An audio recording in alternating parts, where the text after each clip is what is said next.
Welcome to the Fear and Greed Daily Interview. I'm Sean Aylmer. We've spoken in the past about cash flow and working capital. Anybody running a business knows how challenging they can be.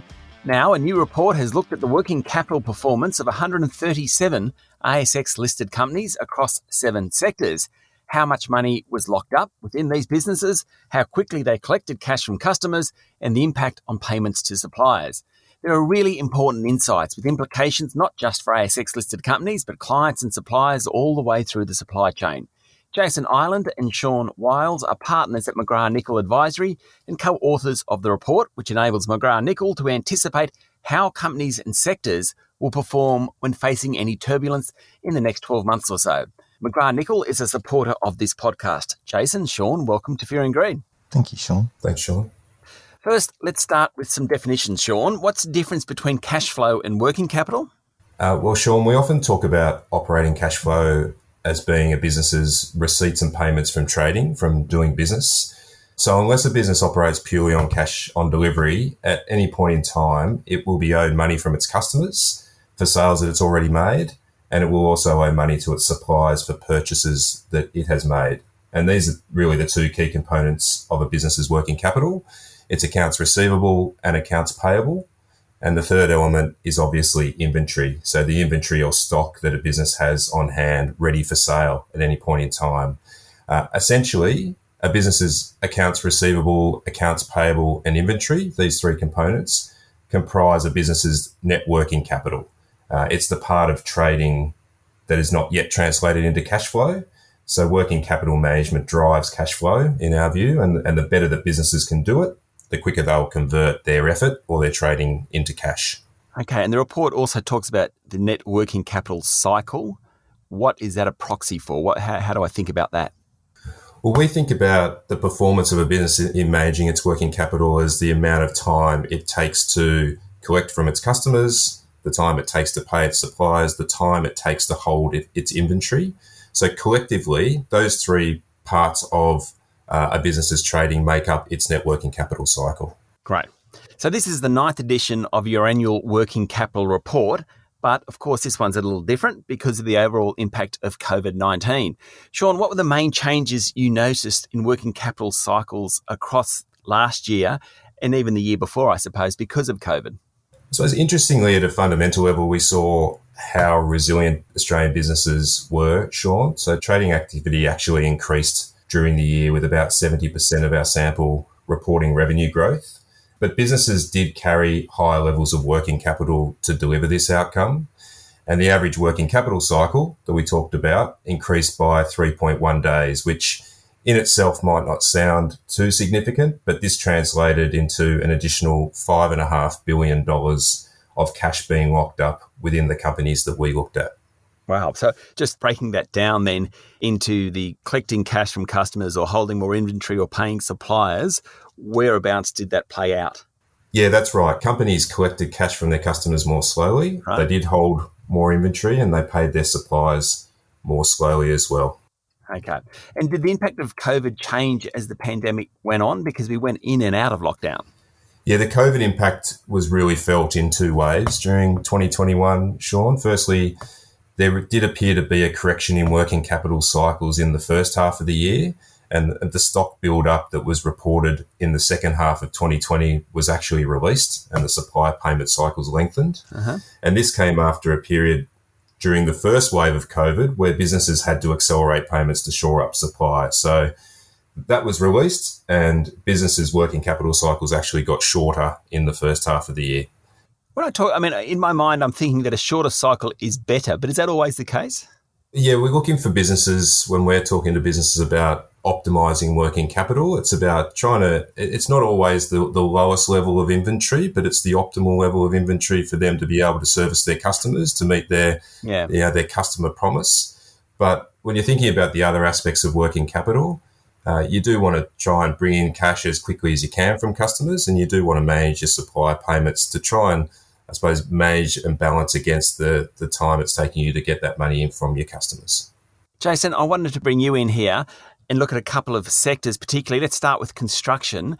Obviously one of the most working capital intensive sectors in the economy. How has it done in the last year or so? You're right, Sean. It is one of the most working capital intensive sectors, and that's because of at least one characteristic across many of the operators in the sector, and that is that they tend to pay their suppliers more quickly than they collect from their customers. So you can see automatically there is a gap, a funding gap. So you need to manage your working capital really well in the construction sector, or you run into trouble with cash flow. And so the sector, it's one of the more impacted sectors by COVID-19 in that we had lockdowns, we had restrictions on some sites for a period of time, mainly in the second wave of lockdowns. And it actually fared a little poorly. It took 5 days longer to collect from its customers. So as I mentioned before, already a sector that needs to really collect quite quickly. That extension of time to collect is a bit of a concern.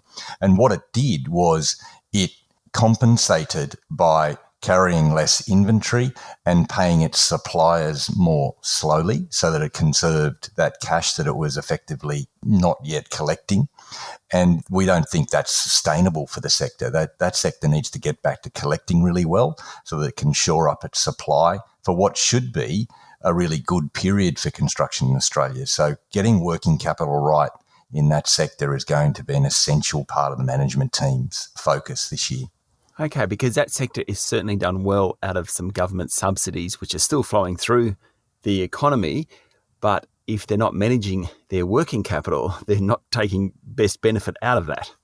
That's right. That sector is working capital intensive. It is tough, though, because you've got multiple supply coming from multiple creditors. You need to manage all of that as supply chain.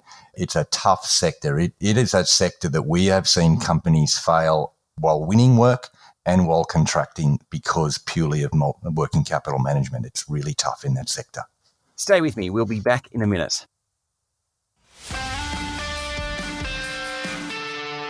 I'm talking to Jason Ireland and Sean Wiles, partners at McGrathNicol Advisory. Okay, Sean, the food and beverage sector, another interesting one, hard hit by COVID. How big was the impact on its working capital? Yeah, Sean, the food and beverage sector experienced the largest deterioration in working capital performance of all the sectors we covered in our report, and the net working capital cycle lengthened by just over 2 weeks. Actually, one of the biggest changes in working capital that Jason and I have seen in the 9 years of writing this report, and it translated into, talking in dollar terms, about $400 million in cash locked up in the working capital of those operators, in addition to what it did the previous year. Okay.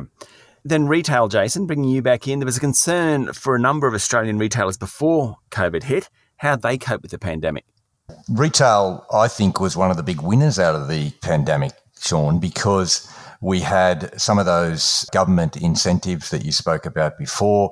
We also had people in many sectors feeling okay because they were on JobKeeper but were not able to travel, so had more money in their pocket. So the retail sector, in terms of sales across our whole sample, and in fact, if you have a look at ABS retail sales data, retail has done very well in the last 18 months. And then if you turn to a working capital, it was a really tough working capital year for them, though, because much publicised supply chain impacts and problems, particularly in the second half. So overall, though, we saw a lengthening of the working capital cycle in retail by 2.5 days. 2.5 days doesn't sound like a lot, but in retail that equates to $1.2 billion. So $1.2 billion tied up in working capital is a significant number. And it actually happened in their inventory. So 7 days more inventory than last year. Now, in one sense, why did that happen, and is inventory such a bad thing for retailers? Well, it's good to have the inventory because we think there will be a bit of a supply chain impact coming retailers' way in the next 12 months. So in one way, that's not so bad because they've stocked up.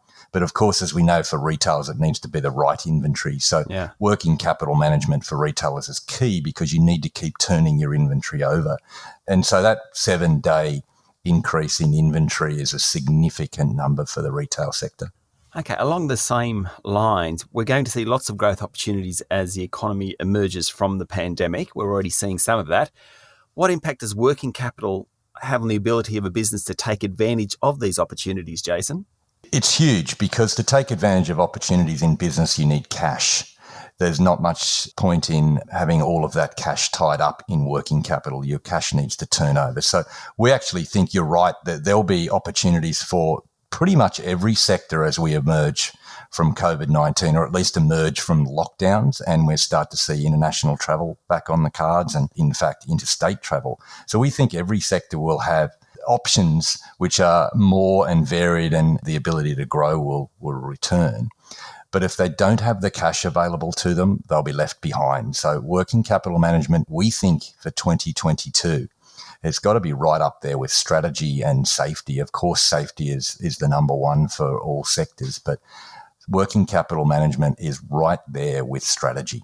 When I think that through, the inventory part of the equation must be difficult, particularly with all the supply chain problems going on and just the ability to secure stock in coming months, Jason.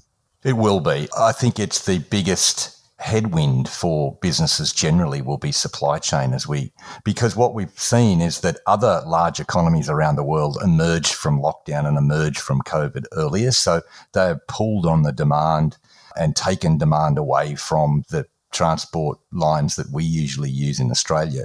So you've actually seen already a disruption to supply chain. So what do you do then? If you're in a situation where you're a bit concerned about supply chain, again, I keep coming back to it, you need to have cash available so that you can pay. Yeah. You might need to pay more quickly. You might need to pay more upfront. And so you need to be able to access cash from your own working capital cycle. The other thing we've seen, and I think businesses will increasingly need to do this, is you need to have more options than you had before. The idea, which was in place for many years, that you narrowed your supply down to one or two suppliers and then negotiated the cheapest price possible. Well, we've seen people be caught out by that, by only having one option. So yeah. I think we might see some more onshore supply. I think we'll certainly see businesses need to pay more for supply and probably have more than one or two suppliers. And all of those things cost money, and all of those things cost cash. And so working capital management more important than ever. Okay, now this report was on ASX-listed companies, Sean, but what are the key messages from it for small and medium-sized businesses? I think, Sean, as Jason said, managing working capital is going to be hard in 2022, and we think this will be hard for businesses of all sizes. And I think an added challenge for SMEs is that they don't often have the same level of commercial leverage, especially when dealing with the larger businesses in their supply chain. And they sometimes don't have the same access to working capital and other funding as well. So they're going to have to be particularly disciplined in the way that they manage working capital in the next year, the way they foster relationships with their customers and suppliers, and the way that they embed processes and protocols that give them the best chance to hold the optimal level of stock, as I mentioned earlier, and to get paid on time. And Jason alluded to this as well. There's a material competitive advantage to be gained, we see, from implementing best practice, and it comes through in our numbers, Sean. There's usually across most sectors a big disparity between the best and worst operators when it comes to managing working capital. So this analysis shows that it only gets magnified in times of volatility and disruption, as we're seeing through COVID. Jason and Sean, thank you for talking to Fear and Greed. Thanks, Sean. Thanks, Sean. That was Jason Ireland and Sean Wiles, partners at McGrathNicol Advisory and supporters of this podcast. This is the Fear and Greed Daily Interview. Join me every morning for the full Fear and Greed podcast with all the business news you need to know. I'm Sean Aylmer. Enjoy your day.